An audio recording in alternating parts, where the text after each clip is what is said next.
From the outside, Martin Kaymer once looked like the definition of control, a smooth tempo, a reliable fade, a golf swing that thrived under pressure. A PGA Championship winner, a World Golf Championship winner, and in early 2011, a world #1 golfer holding the top spot for 8 weeks. Most players reach #1 and try to protect what they have. Kaymer did the opposite. At the height of his powers, he made a decision almost nobody understood at the time. He chose to change his swing. And we know why, because Kaymer himself said it publicly. In an interview he explained, "How can I be the best player in the world if I can't play Augusta properly? The course that rewards a right to left draw, especially into certain back left pins." Kaymer was a natural fade player, and he believed the Masters demanded a shot shape he simply didn't have. To build that draw, Kaymer and his longtime swing coach Gunther Kessler began working around 2011 on a complete retooling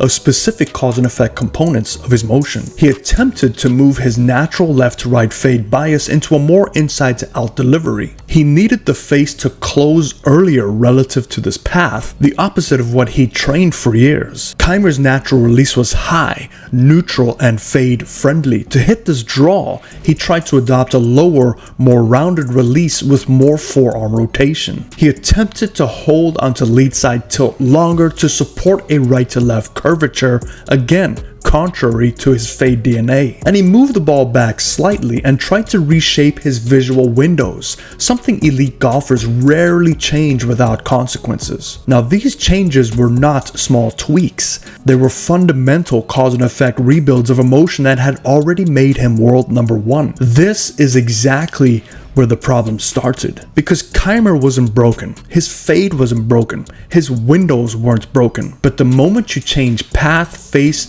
and release pattern in a world-class golf swing, you don't just change ball flight, you change who the golfer is under pressure. Kaymer himself later said that hitting draws and low shots, it wasn't him. It went against his instincts, his coordination, and the movement patterns he trusted. In other words, he tried to become a different golfer when he was already the best version of himself. If you want a real-world comparison, this would be like LeBron James deciding to rebuild his jump shot from scratch because he wanted a higher arc to be more efficient from three-point range, even though he's already one of the greatest players ever with his existing mechanics. It's the same logic. You don't take an athlete operating at the absolute peak of their powers and fundamentally change who they are, unless it's for injury prevention, and in Kaymer's case, it wasn't. Kaymer wasn't injured.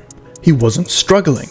He wasn't declining. He simply thought being complete meant being able to hit everything. And instead of doubling down on what made him elite, he diluted the very skill set that built his greatness. This is where coaching philosophy and team leadership matter. At that level, a coach's job is often to protect the athlete from themselves, to redirect that competitive curiosity into controlled areas instead of letting it unravel their identity. But in Kaymer's case, nobody stopped the rebuild. Nobody said no.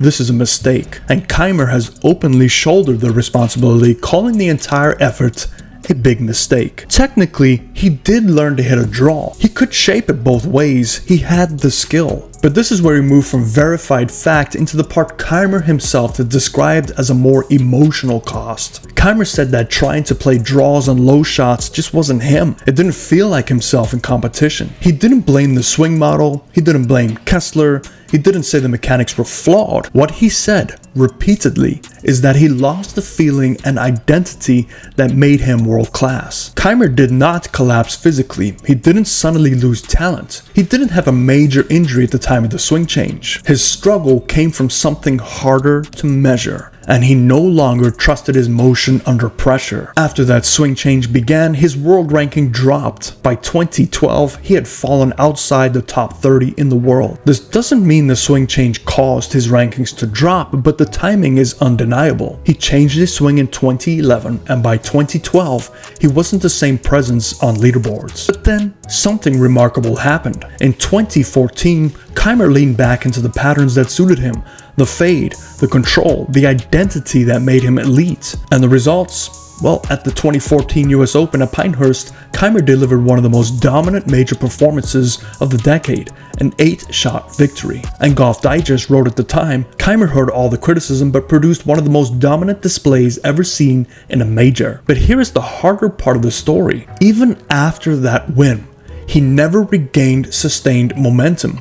No more PGA Tour wins. His world ranking continued to drift downwards in the years that followed and currently sits at 996. This part is not explained fully in articles. No one source says, here's exactly why Martin Kaymer faded after 2014. But we can safely say this, based on interviews and patterns, he rebuilt his swing.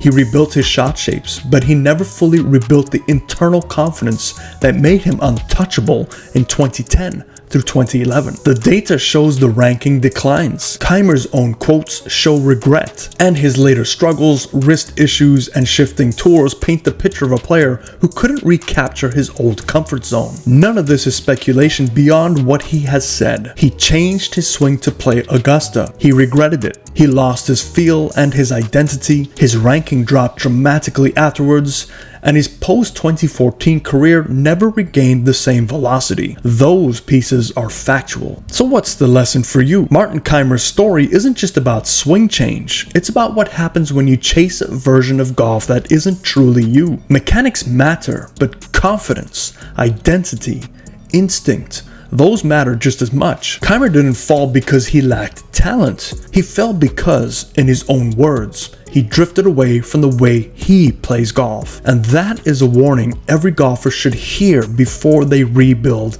their motion. Let me know in the comments down below what story you want me to do next, or a swing you want evaluated. Other than that, I hope you guys have a great day. Feathers and greens.